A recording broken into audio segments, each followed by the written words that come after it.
Ah, there, namaste, and alak naranjan. May the indwelling spirit within you awaken. I'm Stephen Sadler, the director of the Self-Awareness Institute, and a Kundalini teacher, or master, apprenticing under Vitatri Maharishi in the Tamil line of siddhas, in what he calls Simplified Kundalini Yoga. And now we're in the 7th lecture out of 12, discussing the science of Kundalini Yoga, understanding the science of the self, coming to the realization of our own intrinsic higher nature. There's something we intuitively know that is more to us than just our body and our mind. Most of us think of it as a spirit and recognize there's a soul, but most people don't know their soul. They haven't really connected with their spirit. And that's the beauty of these teachings, this philosophy, and this practice. Isn't just to understand or have a new belief, but get a visceral experience and then a realization of the true nature of yourself. I was fortunate to study with dozens and dozens of gurus in India and other countries, and they're all good. But this teacher's teachings will blow your mind. And so, as we get into this 7th lecture on yoga philosophy, Swamiji leads us into what he calls eradication of worries. And then we'll do the 9 center meditation. We'll do a chakra meditation. And I'll explain what all that is. But we're going to borrow from last week's discussion and recall our perspective of life and how we're looking at our place in life and how we can connect to source and allow ourselves to be guided and ultimately find more happiness and peace was a matter of 2 principles. One, becoming more conscious. The more conscious we become, the happier we are. And the more conscious we become about how conscious we are, the more we can develop that consciousness. The more conscious we become of how unconscious we are, or when and how and why we go unconscious, we become conscious of our unconsciousness. This also grows more consciousness. Just being conscious how conscious you are, or being conscious how often you're conscious, or how often you go unconscious. In other words, kind of observing your mind as a machine, as a computer, and saying, well, when does it malfunction? When does it operate? When do certain neurons get fired and emotions get triggered that causes me to go unconscious? You see, if you're the witness, if you're the observer, then you can look at your mind, and every time that it goes off track, you simply bring it back into alignment. And so you can evaluate your own evolution in consciousness by looking at how happy and how much peace you found, how much purpose and fulfillment you're living, and how much love is pouring out of your heart. But one of the first steps we need to do is be able to look into our own brain and say, what's going on in there? And most people, they have a lot of negative programming, we'll call it. So probably some of the lowest, we talked about this, was feelings of unworthiness, guilt, or shame. Any feelings of sadness, apathy, grief. Then there's fear and anger. And there's pride. And then we start moving into much more positive types of energy, which is what we want to fill our brain with. And those typically work the best when they're at the highest vibration. So what we're looking at in evolving our consciousness is always looking at somewhere in the span of human existence we're living in some level of consciousness. Dr. David Hawkins, who wrote Power versus Force and The Eye of the I, a very respected psychologist, used a model of consciousness having a bandwidth, so to speak, from 0 to 1,000. I mean, this would be arbitrary, just like a day or a year or any other time span is. But what he noticed is that people tend to operate at different gradients or levels of consciousness on this, what he calls the scale of consciousness.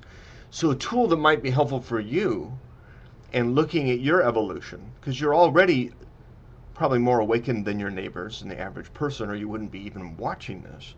So first, let me acknowledge that which brought you to me. I invite you to take a deep breath, and let us all together step in as friends into this imaginary jacuzzi. So unbutton your mind, unzip your desires, Drop your fears and worries, drop all your concerns, and just step into this hot tub with me in your mind's eye. Just find a comfortable place to sit and imagine you are stepping into a hot pool of water. So it could be a mineral bath, a spring out in the forest. There's a place in Hawaii called the Champagne Pools I'd like to sit in. They're geothermally heated. So whatever it is that brings a pleasant and safe feeling to your mind, I'd like you to just close your eyes, sit up straight, but imagine you're stepping into a hot bubbling jacuzzi. So one part of what we've been studying is our consciousness and how to raise our consciousness. And then there's looking at it from the perspective of energy. So there's Shiva and Shakti. Shiva is the consciousness, Shakti is an expression of consciousness. And that's really what our life is. From mass itself being comprised of atoms, which are made up of energy particles. So science has taught us that even the essence of all matter is energy. Light is energy, sound is energy, heat is energy, movement is energy, thought is energy. It's energy moving through fields of neurons in your brain. So as we sit down in this jacuzzi of consciousness, let's just soak that in. And I want you to take a deep breath and just open your heart and say, well, let this next hour be meaningful. We're going to do a very powerful exercise. We're starting to do the advanced practices now. And so I want to make sure you're really dialed in. So as you're sitting here in the jacuzzi, one, be conscious that you're here and why you're here, that a higher aspect of your own nature, your spirit or innate intelligence, guided you to be here. And so breathe in and connect with that inner knowing, that inner self. Connect with that inclination that's listening and watching. For the same thing that's speaking through me is listening through you. And we've all been drawn to be here to reflect on these things so we could further develop our body and mind as a vehicle for this higher awareness to think through us and speak through us and act through us. And as we share with others and they start to learn these practices and they deepen their connection and they raise their level of consciousness and they increase the amount of energy or Shakti or Kundalini, all these different facets of the divine expression, as we start to learn the secret science, as we begin to apply these tools into our life, they make a giant difference. They not just bring peace, that's putting it too mildly. It brings bliss. It brings a fulfillment. It brings a whole other world. You see, the kingdom of heaven is spread out before man, but he sees it not. So Jesus says this in the Gospel of Thomas, and I think it's an apt metaphor for understanding the nature of reality, to realize that God isn't just behind the clouds, that whatever it is that's created life and is sustaining life is still sustaining and creating life and directing life, and it's doing it all around us. As a matter of fact, it's doing it within us. We don't make our own heart beat. We don't regenerate our own cells. We say we have our own will, but where does that will come from? What does it cost? Where does it go? We really don't know much typically about the fundamental nature of our own being. So I want to now, as you're immersing yourself in this warm, bubbly feeling, and we can just float together in this beautiful sensation and connect with the life force within us. So simplified Kundalini yoga involves connecting with a certain kind of Shakti or energy that moves in your body, particularly how it rises up through the body. You can think of this as the innate intelligence of your body. So as you're sitting here and we're all floating in this jacuzzi, just kind of enjoying the experience and getting high together, a natural high on the divine, getting high on God. And I want to invite you to breathe in and see if you can feel this energy first in your nervous system, so we know that it's there. So this kind of serves as our foundation. Most people try and sit and stop their mind, and then meditation becomes a drag because they're trying to overpower their mind using their mind, and that's like a cat chasing its tail. And the other thing is sometimes they expect an experience, or they want something to happen. The brain needs to be entertained, or it doesn't think it's doing anything. But meditation is the exact opposite of that. It's a non-doing, it's an allowing. So with that in mind, I want to invite you to breathe in and just be aware of what already is and connect with it within yourself. So whatever's making you tick has always been there, or you wouldn't be alive. But most of the time we're not thinking about it. So let us begin this meditation by thinking about it and realizing and remembering and connecting with this life force within us that is us. Let our mind and body feel the presence of our own indwelling spirit. So just breathe in and feel it in your nervous system. It's bundled up in your spine. There's energy extending from your spine out through your extremities and organs. And so as we're sitting here floating in the jacuzzi, just feel the energy in your body. Just realize that there's kind of a denser core at the nervous level of the nervous system. There's also kind of a finer and higher gradient at the level that we call chi. And so there are areas of low resistance and high connectivity that are running through your body. And perhaps you've seen pictures of acupuncture charts or the meridians that run in the Chinese acupuncture system. So just imagine these rivers of energy flowing up and down through your extremities and in and out through your organs. And there's yet another gradient. Well, there are many, but the next gradient I'd like you to envision is the one around your head and body. So just like a bar magnet, you're conducting this current of biomagnetism. There's a positive charge at the top of the head. There's a negative charge at the bottom of the tailbone. And as that energy comes up, out, around, and back down in a toroidal field, your body is conducting spirit, and it creates a field. This is where the imprints are stored, which we call the soul, and as it's transmitted by the spirit out into your world, this is what you experience as of life. And so part of what we're doing here, and the beauty of Swamiji's teachings is they're very balanced and one pumping up the energy. So as you're listening to me, just observe the energy in your body. First you feel it in your nervous system, then your chi, then in the electromagnetic field. So just breathe in and perhaps picture yourself enshrouded in a cocoon of golden white light. Just picture your auric field or biomagnetism. Now these gradients can be measured. We know they're there. In the beginning, you're not used to feeling them, so you may not feel much in the beginning, but the sensation will grow, and as you put your attention on it, whether your eyes are open or closed, the feeling will still grow. And I can make it easier for you. Just put up your hands and feel the love. So it's being transmitted. And we all receive, we all conduct. So you're learning to both receive energy and then in turn conduct it. So bring your hands up and just breathe in, and you'll begin to feel a tingly sensation in the palm of your hand. Just feel that and enjoy that. Really, we're just sharing love. So remember, there's energy and consciousness. You're conscious of the energy, and the energy makes you more conscious. It draws you into the source. It raises your calibrated level of consciousness. It moves you into these higher states. And that's why you're here. You're here to take that next step, whatever that is for you. There's another step for you. So let's invoke a higher power and ask it to come in. And I just say, Lord, help me to be a pure vehicle for your love and light and wisdom. And as you're sitting there in the jacuzzi, see if you can take that energy you've been feeling in your hands.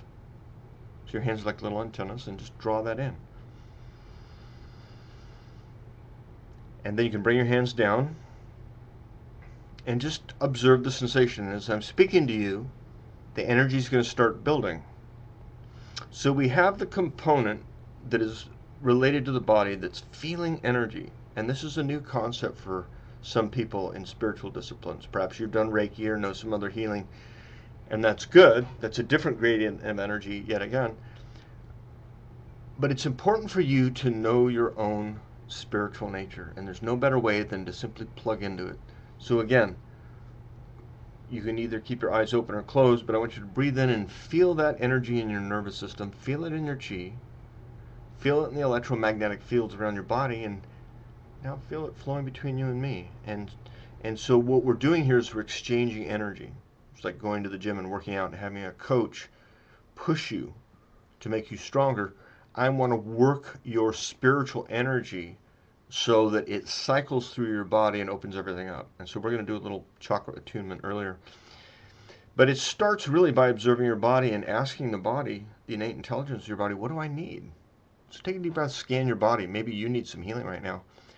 So let's just send love to any part of your body that might need it. And you being aware of it is the best way to start. And the best way to start being aware of it is by simply looking and tuning in. So tune into your body, tune into your mind. Is there fear? Is there anger? Is there what kind of feeling? Just breathe in And as you breathe out, let it go. Lay back in the jacuzzi, roll your eyes up, gaze into the point between the eyebrows. And think of your body now as a filament. If your spirit is the electricity, it's what lights everything up. It needs a conduit to create the actual light. And so in your body, you are that conduit. You take this electricity and it shines through you. It's actually glowing at a level of ultraviolet rays of light that you just can't physically see. It's at a slightly higher vibration. But we have energy fields that we're conducting. So the meditation is first and foremost always connecting with Source, connecting to the Source within yourself. And then we have a series of other meditations that are kind of like nuances that can kind of tweak or fine-tune or expand or redirect this energy so you really learn to master it. But the first step is just to check in and feel it. Recognize it within yourself and enjoy it. Here's where the love is. Here's where you go to find the peace. Here's where you go to get the clarity. Here's where you're going to find your calling and your purpose. It's all right here. So this little point between the eyebrows, this Ajna chakra, this is an opening that brings you into a psychic world, the sixth sense, the sense of the self, the sense of the subtle energies, the sense of subtle lights, the sense of out-of-body, non-physical realities, other dimensions. And so you're going on a very powerful journey. And that's why it's important to have a teacher, too, because you need someone that knows these realms and can travel and know how to get back and all these kind of things. So just know you're protected and guided by the divine in all your activities, day and night, in all places. So if we're here to be a clear vehicle or channel, part of our job is to clear our mind and body and make it as clear and of a channel as it can be, is as perfect an instrument that God could use to bring in more love and light and peace. And so if we approach our meditation this way, you're going to find it's a lot easier. And it's not you doing it, it's you allowing. You coming in a mood of, how may I serve? Is a form of seva. Your meditation is a love offering. You see, so breathe in, and as we sit here in the jacuzzi, let's look at our mind and think of all the negative thoughts that kind of bring our energy down. We look at worrying, because worrying is based on fear, right? Worry wastes so much time and energy. It just burns. Swami used to say how it would just burn your life force energy. And when you become to realize how powerful and important life force energy is, you don't want to waste it. That's why so many spiritual aspirants tend to be celibate or practice brahmacharya, or at least lean that way, is because all that surplus energy that's built up in the body can be redirected up the spine, up into the head. And so what we want to do is clear out aberrant energy channels, any kind of fields that don't work, anything that involves worry and anger. Worry, let me give you Swamiji's definition of worry. This is classic. Worry is a kind of mental disease arising out of wrong calculations. And if you think about it, the whole worrying and all the energy it can sap you and all the time it can take and the bummer in life that it gives you is really just because there's a certain network of neurons that are interacting, creating a distraction and a disturbance. And so the key to working with any of the passions of the mind, but particularly with worry, is to recognize that it's only your imagination. You're completely making it up. Worry, the things that we worry about, even if there may be something that might happen in the future, our worrying about them is making them up. And what you put your attention on, you're more likely to manifest. So you don't want to be worrying because you don't want to be putting energy into something to make it manifest. You want to redirect your mind. So this is why you need to practice being the witness, the observer, and look at your mind and just say, well, what is it doing? And if you see that it's worrying, you should ask yourself, okay, is there something I could do about it? And just kind of break it down in chunks. What are my alternatives? What are the options? What's another way to think? What's another perspective? What's another behavior? What's another way of communicating? You see, and this is a part of how we grow too. This is where the rubber meets the road in life, where real traction and a real difference is made, is when you apply these principles into your life. So you want to look at your life and say, where am I worrying? Where is there fear that is diminishing my love and my connection with God? And because if we don't identify them, they'll stay there through our whole life. So the idea is we want to look within our mind now and say, well, look, how can I clear out these channels and replace them with some new conduits, some new dendritic branching and synapses, and all the neurons in the brain can get connected in a happy place. So I think the right way, a way that brings better results, more happiness and peace into my life, into those of others, you see.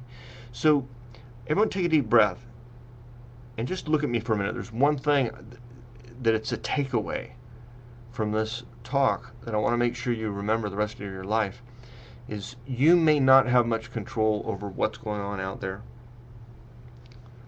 but you have control over what's going on in here, no matter what's going on out there. And you have a choice what state of mind you're in. So if you don't like the state of mind you're in, you have to choose. You have to make a conscious decision.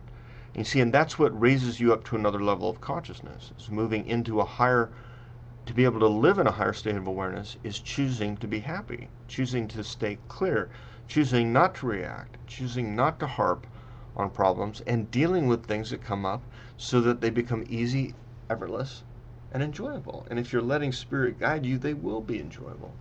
Just like as a student, if there's a subject you were really good at and got good grades, when you practiced the homework and took the test, it was exciting for you. You felt good about it. Well, this is how you should feel about life. Life is a learning experience. This whole earth is our classroom. It's on 24 hours a day, 7 days a week. It's in your relationships at home and at work, and everything you think and everything you say and do is all teaching you something about yourself. Everything you experience is teaching you something about yourself. It's helping you to learn and grow and evolve, to realize your full potential and to realize yourself. So if you go into life with that kind of a positive mental attitude, if you give your brain this thought form, if you start creating an architecture in your mind, and this is what I would advise you to do, and just find, what am I worrying about? Just stop worrying about it. Find solutions, or just don't put attention on things that you can't do anything about or deal with. So the best way to deal with it is by, maybe that's an asset for you, is looking at, maybe there's an opportunity, maybe whatever, even if it's a catastrophe, maybe that's a blessing in disguise. Most spiritual people have learned the most or made the greatest breakthroughs in their life after something really heavy happened, perhaps cancer or divorce or getting fired or moving or near-death experience. Most people, if they're just going through life lightly, not having to think about anything else, may not grow as much as the person that is kind of forced into a situation that makes them look for God, makes them look for the answers. And in that process, we learn and grow and evolve. And ultimately, we find more fulfillment, more happiness, and more peace. So the other thing we want to make sure we realize is, even those things we fear, we don't have anything to fear because there's nothing to lose. The true self is eternal. And some people fear death. And Swamiji used to have a very, very interesting way of approaching death. I think it would be fun to share. He says the fear of death is, he said, fear of death is one of the most important and powerful fears that we have to face in our life. And it's important that every human being realize how wonderful death is. Now, dying may not be much fun. Getting older and infirm and having the pains and aches isn't pleasant, but that's also kind of an incentive in a way to drop the body. And when you drop the body, it's nothing but absolute wonder. And Swamiji gives an example of losing life force energy, say in an orgasm. When you release your energy in an orgasm, and that's only lasting a few seconds, there's this tremendous pleasure that rides through your body. And so it is when you leave your physical body, which we do in advanced levels of practice now, and you can too if you're not already. And there is an ecstasy to this. This is where you really realize that you are not your physical body. You are not your mind. You're the consciousness itself. Your body and mind are a vehicle to move this consciousness to what you think and say and do. Share it with everyone you see, everywhere you go, all the time, every day. So we want to eradicate worries and negative thinking in general, and any fears that we're holding, by seeing them for what they are. Fear, F, false, E, expectations, A, that appear are real F-E-A-R. False expectations that appear real. The things we fear, the things we worry about, we don't need to. So everyone take a deep breath. And just release and let go of all fear. Just turn it over to God. Say, Lord, I give all the things I'm worrying about to you. I don't care what name you call your Creator. You realize there's a higher power in your life. I want to invite you to call upon it and invite it into your life and allow it to guide you so you don't have to live in fear and worry and anger. People get conditioned to that. So now what we are practicing from this moment on is a reconditioning of our own consciousness so we stay in a happy place. And I want to invite you, anytime you're feeling worried or fearful or angry, just to connect. Do a 1-minute meditation. Just let the life force within you light up again, like relighting the stove or the heater or your pilot. Just go back in there and connect to the source of life within you that is you. So our whole purpose here is to attune to subtle energies. We are consciousness and expression. We're drawing energy from many different sources. We're drawing it from, well, obviously the food we eat, the water we drink, other people, the sun, the stars. But most of the energy that we live on, we take in through the air we breathe. And we know this intuitively because, well, you can't live very long without air. And two, if you exert yourself more, you have to breathe more. And when you stop exerting yourself, your respiration slows down. So why is that? It's because in the oxygen, there is a vital energy. There's an electromagnetic field around the earth. Just like there's an electromagnetic field in every atom.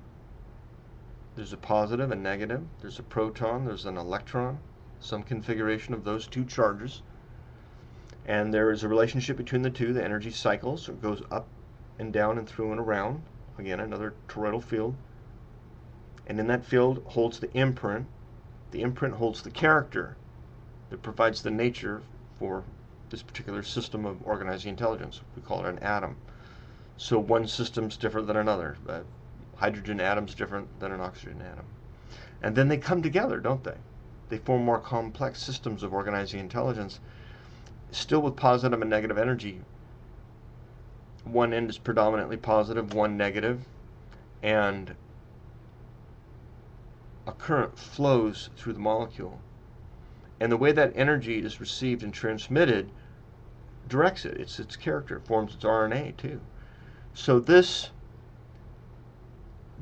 fields then connect with other fields. These molecular structures form the amino acids and proteins and the building blocks of the organelle that form the cell structure that forms the organs and the living organism. And around every cell in your body, you have a positive and a negative charge. And if you remember in your high school biology class, if they still have chalkboards, they draw a circle and they'd put a plus on the top and a negative at the bottom, and then you'd see the chromosomes would line up by the polarity, and then the cell would divide. Well, what did that plus and minus mean? It was the polarity. And in you're a configuration. So a cell is a very simple organism. It's actually a creature. Most creatures on Earth are single-celled organisms, like phytoplankton and diatoms and so forth. The majority of the living organisms in this world are very small single-celled creatures. So your body is actually a universe to billions and billions of other little creatures, single-celled creatures that take in nutrients and eliminate waste. They interact with others. They communicate with other cells.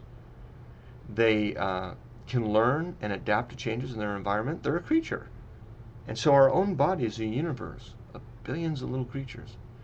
And so we have a collective field of intelligence and a collective field of electromagnetism. And we are yet a part of a greater system of organizing intelligence that is humanity and that is the earth itself, the Gaia. We have other organs on this earth. We have other fauna and other flora, other animals. And then we have the microorganisms too. And then we have the area of the elements, or the dimension of the elements. And the earth itself too operates on the same system. There is a spinning mass of molten iron in the center of the earth, and it creates a dynamo effect. It creates an electric current, and then that current is sent out, creating a pole. So the North Pole and the South Pole, and the compass always goes towards the North Pole. Why? There's a current that it connects with. that draws it north.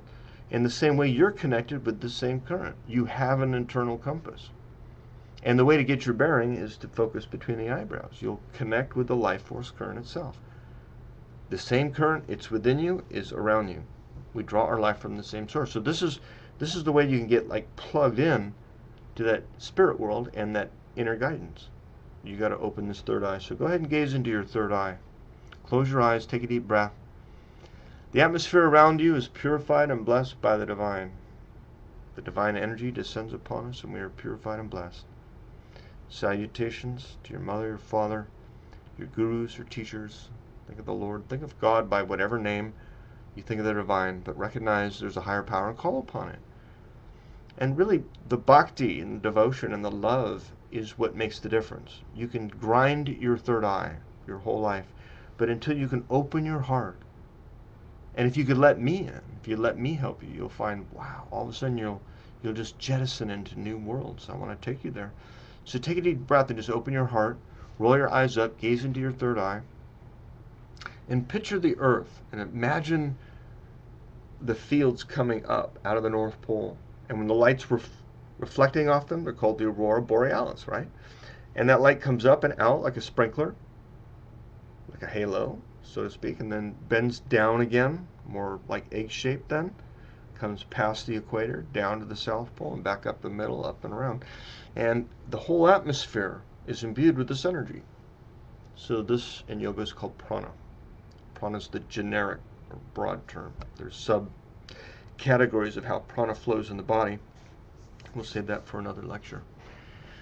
But I want you to be aware of the energy, and as you breathe in, be mindful. Just feel how you're drawing in. And you're drawing in the negative on the left side and the positive on the right side in your septum, these little chambers that are up behind your nostril. That's actually where the energy is absorbed. And then it's funneled or conducted in nerve conduits down the sides of your spine. One on the left is the Inda, and the one on the right is the Pingala. And then they meet at the base of the spine at what's called the root chakra, Muladhara, and this energy goes round and round. And so this is a principle and a practice. You look at the atomic level, the molecular level, the cellular level, the level of a human being. You look at the earth, you see energy, you see fields, you see the interaction of consciousness expressing a different stratum, but interacting with each stratum, you see? Now we are part of yet a greater system called a solar system, and the sun too has a giant electromagnetic field that's being created, and when they snap and pop, they emit these solar winds, and thank God we have our electromagnetic field around the earth, because that's what protects us from the solar winds or this cosmic radiation from the sun. Otherwise it would just wipe out our atmosphere, and all life on earth as we know it would disappear. So this is what makes the earth alive. But the earth is part of a greater system that's also alive. The solar system is alive, and each of the planets have their own interactions. They each have their own elements and chemical constituencies and vibrations, and they conduct an energy through these subtle currents, and each affects the other. And this creates kind of like tidal effects in the way the consciousness is being expressed through matter and humanity. And people have felt those waves of energy and called that astrology. And so we'll talk more about the planets and their energy in another lecture. But our solar system is part of a bigger system yet, which is the galaxy. And it too, in the center of the galaxy, you see there's this dynamo of energy. It's creating billions of stars, and there's an electromagnetic field that's being created, and it's conducting the movement of all the stars in the galaxy. There's a higher intelligence that is creating the stars, that is creating the planets, that is creating the life forms, and that is directing us. So take a deep breath and picture that.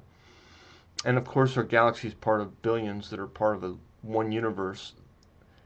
And we have too this electromagnetic field. There's what Swamiji called the unified force. There's a field which is holding and conducting and providing for the expression of every galaxy. So there are fields within fields within fields, all interacting, forming this matrix of the universe as we perceive it through our mind and senses. And we're going to tap into that today. And to do that, you have a tuner. So think of your spine as an antenna, and it picks up energy at different frequencies, kind of like they're different strings on a guitar too, and you pluck them there different. Or if you hold your finger, hold it, create a chord, there are different vibrations. So you get the idea that your body can receive and transmit different vibrations. And the places where energy is conducted or transformed, the little transformers in your body, are called the chakras. They're part, and they work in concert with your endocrine system, part of your sympathetic nervous system. And that's what you're going to learn today. So the first step, as you're sitting in the jacuzzi, go ahead and sit up straight, take a deep breath, maybe bring your hands up one more time just to get some love, just to make sure there's a lot of energy cycling through your body. Gaze into your third eye, and of course, as you do that, you're inciting or activating your pituitary and your pineal gland. Those are releasing peptides. That's invoking a relaxation response. That's lowering your brainwave frequencies, heart rate, metabolism, and so forth. But it's also bringing energy up your spine. What we call the Kundalini is moving now up the spine. So breathe in and just feel this energy beginning to cycle within you and between us. Breathing in, absorbing. Remember, the more open you are to receive, the more you will receive. It's all about love. It's about a relationship we're developing at a psychic level. Psychic love. Not that I don't love you as a human being, but you're not a human being any more than I am. I was never born. I will never die.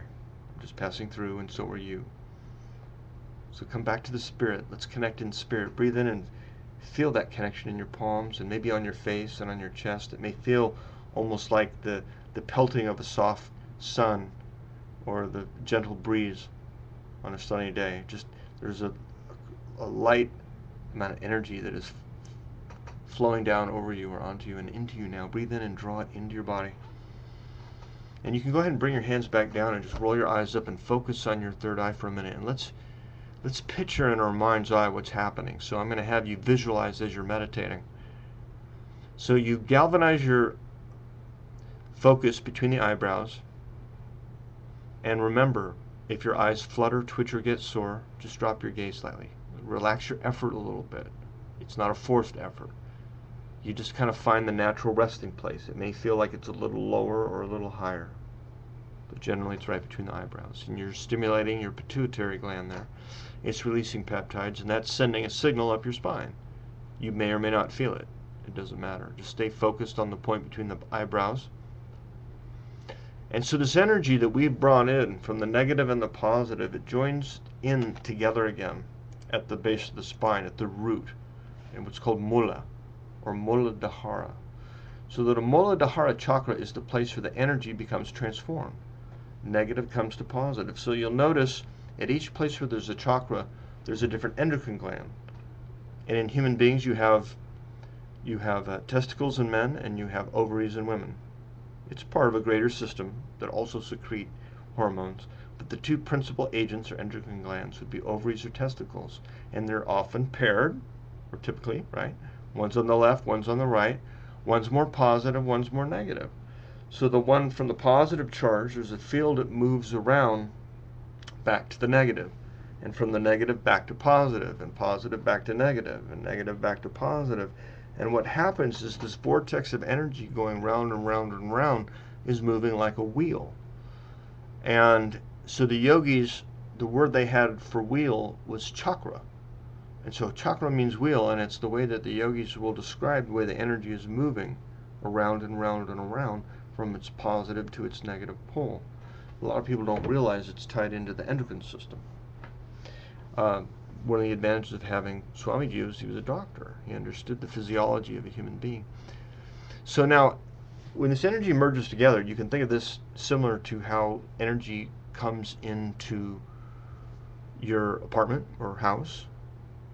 And from one main current, the energy needs to be conducted for different purposes. To run your computer or your refrigerator or an appliance, the heater. There may be places where the energy needs to be transformed to a different gradient. And the same thing happens in your body with each endocrine gland. And so these chakra points are places where the energy is actually transformed not only to a different gradient, but from an electrical electrical signal into a chemical signal, which is called a hormone. So each of the endocrine glands secrete different hormones. So at the root chakra, we've got the Muladhara chakra is considered the primal chakra. It's the sexual reproductive energy, not the emotion of sex, but just the primal procreative energy, and so physical strength. So it makes sense because the testicles, which are associated with the Muladhara chakra in men, are the primary organ that secretes testosterone, which develops muscle mass and strength. So this is why they knew intuitively that the center has to do with your physical strength. It also has to do with creation. So in an ovary, the estrogen, as an example, that some of the energies that are associated with giving birth to this vital organ. And men and women both have different degrees of both these hormones. But the point is, we both have the root chakra moving, creating this force called the Kundalini. So as the Kundalini then begins to move up the spine, that's known as the Kundalini, technically. That's what we want to tune into and learn more about. How does this energy cycle within us? So now, the root chakra, Muladhara, is typically associated with the color red. So in your mind's eye, you might just picture, maybe you scoot in a little red light into your tailbone or coccyx, and just picture a red light at the tip of your tailbone. Sometimes to get this energy started, you might do what's known as a Swini mudra. That's a gentle contraction of the anus muscle or the pubococcygeus. So anything that stimulates puts your attention at the bottom of the spine near your rectum. And this just helps kind of wake it up. The yogis say that the serpent is coiled at the base of the spine, and as we address or activate this life force energy, it begins opening up. So the two come down the sides, and then it comes back up through the central channel, the Sushumna Nadi. And so it's from Manipuram,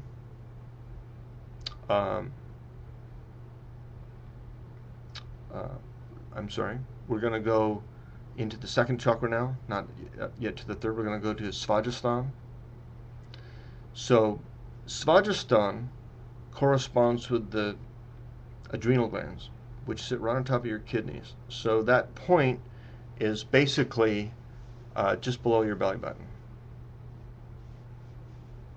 So just go down in there and take a deep breath. And this color is often associated with orange. So we need to distinguish the subtle energy shifts that can be felt as you meditate here. So bring your awareness from your root chakra now and bring it up. So we're meditating at the root, just to be aware of our groundedness and our physical presence and our physical strength and our sexual energy too. So the yogi takes the sexual energy and begins to move it up the spine to open up the other chakras, you see.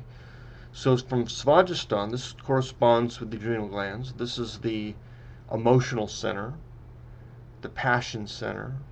And if you think about it, that makes sense, because Svajasthana is associated with the adrenal glands, which secrete adrenaline and other hormones and peptides that agitate our fight or flight reactions, our excitement levels. Adrenaline regulates levels of excitement and emotion down here.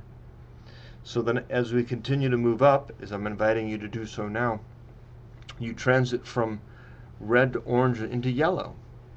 And so Manipuram is here at the third chakra, which is just above the belly button, but below the ribs in the diaphragm area. And this is the yellow light.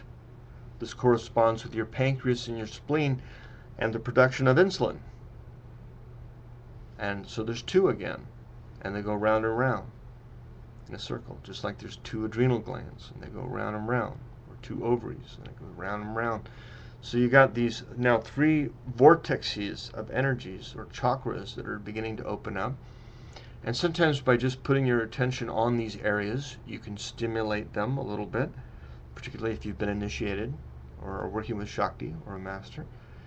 So now, picture this yellow light beaming in your solar plexus, and with your next breath, just go ahead and imagine that energy was brought up even higher, going up under the sternum, under the thymus gland, which sits on top of the heart. So this is the heart center, Anahat, or Anahata, The A's at the end of the words in Sanskrit aren't typically pronounced. So sometimes you'll hear the chakras as anahat or anahata. You hear asans or asan. You hear yoga or yog. But the idea is that this next chakra associated with the heart center, this you picture green in a traditional scale. If you're doing a healing meditation, you might picture pink. But for now, just picture some kind of green light growing in your heart, and take a deep breath and let the love in. Maybe bring your hands up again. And let the energy be conducted. So you're learning to attune to these higher states. Can you feel that? They might be a little subtle at first. Be patient with yourself. They develop as you practice, like anything else. And I will help you. So breathe in and feel the love, and let that energy move down your arms into your heart. So we use a little visualization to feel our heart expanding, more love opening up inside us. So there's this beautiful green light, a healing light. Got a whole rainbow going up our spine. So now continue to move the light up. So from Muladhara and Svadhisthana, Manipuram, Anahat. Now we're going to go up to Vishuddha. This is the throat center. This corresponds to the thyroid and parathyroid, which are like little butterfly wings. Kind of come out each side of from the center point. And there too is a little current, spinning wheel or chakra. So I want you to breathe in here. This chakra, just as the heart center, basically represents love, a feeling of love. We know that intuitively. It's a place where you draw from the Holy Spirit, or the divine energy comes in and it merges. So we think of it as our spirit. We associate the feeling of love with connecting with spirit. When you connect with one another and feel love, it's your spirits in joining that create that love sensation, what we call love. So breathe in and feel your heart opening. And as you breathe out, let go of all your fear, all your worries, all your concerns. Give it over to God. Say, Lord, I'm giving you all my problems. You guide my life. I'll just follow you. So that's just a mindset. And then you've got to look for the opportunities. Your effort isn't in trying to make or keep something from happening so much as looking for the opportunities and writing it, going with the flow, thinking about what's the best thing to do in this situation, and that's where you're going to grow the most.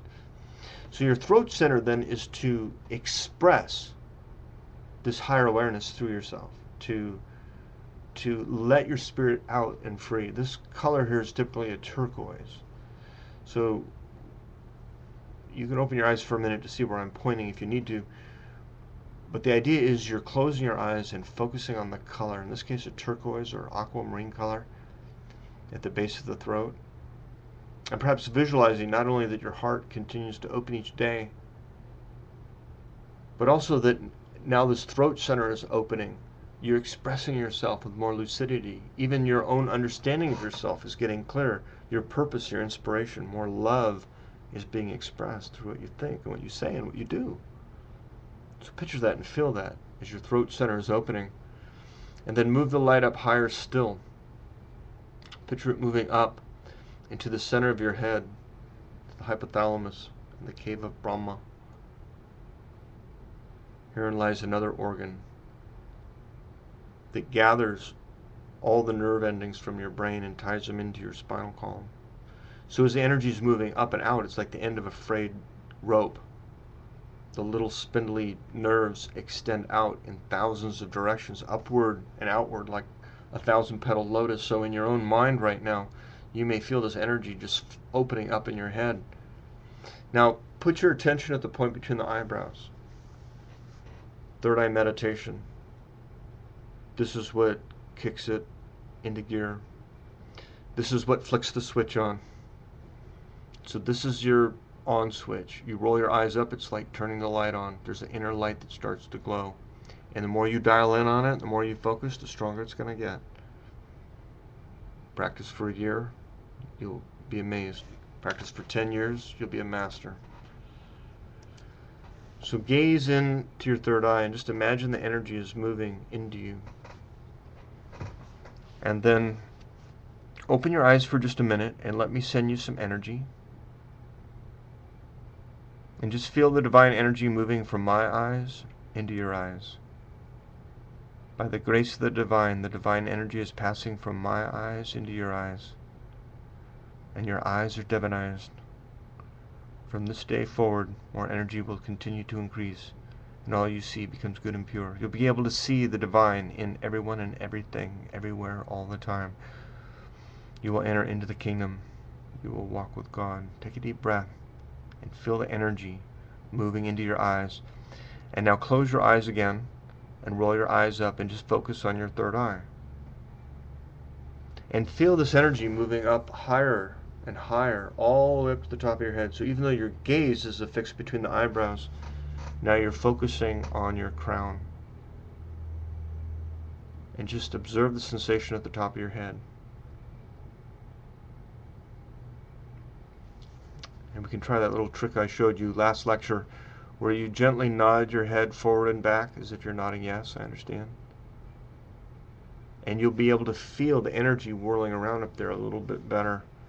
And maybe move then from side to side, left to right. And just observe the sensation at the top of your head. And next time your head comes to the left, move it forward to the right and back. Left, forward, right, and back. So we make these little spirals around and round. Tighter and tighter, making 2 inches in diameter, 1 inch in diameter, and just come to the center point and picture a light glowing at the top of your head and just go up into that feeling.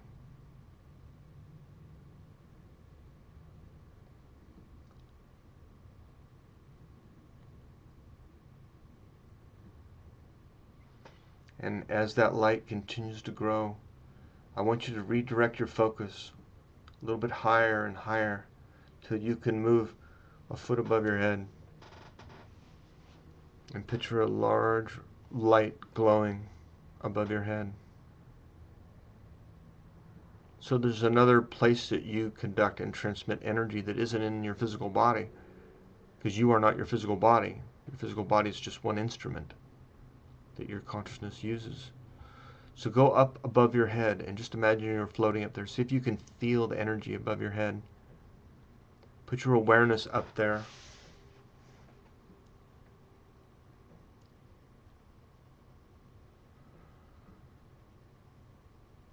And then go higher still. And just feel yourself lifting up, flying through the ceiling, out of the roof, past the clouds and airplanes, past the satellites, past the moon, moving out of our solar orbit, extending your awareness out in all directions like a star. Feel your light and awareness going out throughout the breadth and depth of the Milky Way, and continue to expand beyond. So imagine the Milky Way was enveloped within you, as if you ate it, and it was just floating around inside you, and your awareness is extending out even farther now, enveloping hundreds, thousands, millions, even billions, probably trillions of other galaxies. Just keep expanding and expanding and expanding, expanding out to the ends of the physical universe. Just imagine your awareness was expanding out to the ends of the Big Bang and beyond it.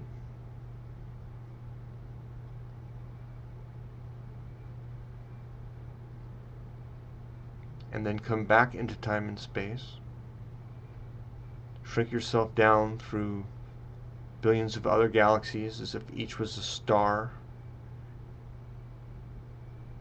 Keep shrinking down till you can imagine our own Milky Way and the whirling cloud-like cluster of stars we call home.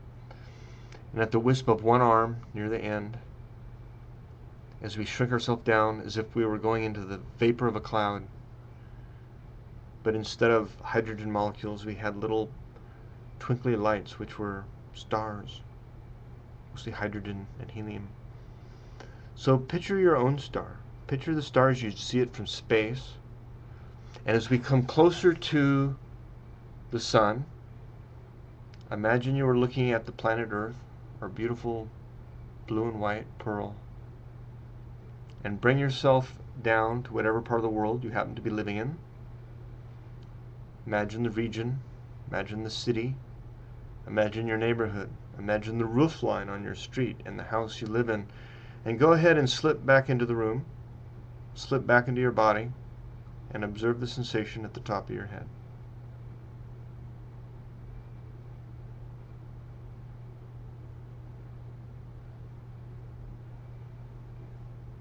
And now with your next breath, I want to invite you to breathe in and draw that light down into your body. Feel that energy and awareness filling you up, as if that whole universe that you were expanding out into was now inside you. And as you breathe out, just enjoy the feeling in your body. Feel the love, feel the oneness. Feel your interconnectedness at every level, going into the cells and molecules, atoms, quarks, hadrons, and all other energy particles within. Moving out into the humanity, the earth, the sun and the galaxy and the universe, and into the mind of God itself. It's alive within you too. The divine is expressing itself through you. God is looking through your eyes and hearing through your ears and thinking through you. Your self-reflection is an expression of consciousness. So breathe in and feel the love. Let the energy emanate. Feel the subtle vibrations in your body, and like a radio antenna, transmit this love and peace and joy to the members of your family, your spouse and children, other relatives and friends. And let us bless all those that have hurt us or ones we love, all those we're angry with or those who are angry with us. Just think of them and bless them. Let's move past all negative imprints. Let's let go of all worry. Picture your mind not worrying anymore. The divine has stepped in to take over now. See your mind healthy and happy. See yourself holy. May the whole world live in happiness and peace. Let us finish tonight, if you would, just by taking a minute to picture a world where what we've been connecting with, everybody was connecting with. And there was more peace reigning, more awareness growing, more light shining. And just like taking a torch and lighting a field of dry wheat, each of you, as you enlighten and as your light shines brighter, you're beginning to bring this light into the worlds of the people that you interact with, in your office, in your neighborhood, in your home, with your friends, wherever you go. And I want to invite you to step into that, to look at how you are being used by the divine, and to let that light shine through you. And when you can, come join us. We're at the Self-Awareness Institute, selfawareness.com. I'm Stephen Sadler. God bless you. May you enjoy good health, long life, prosperity, happiness, and peace. May the whole world live in happiness and peace. A happy, healthy, natural world. A happy, healthy world. What does that look like?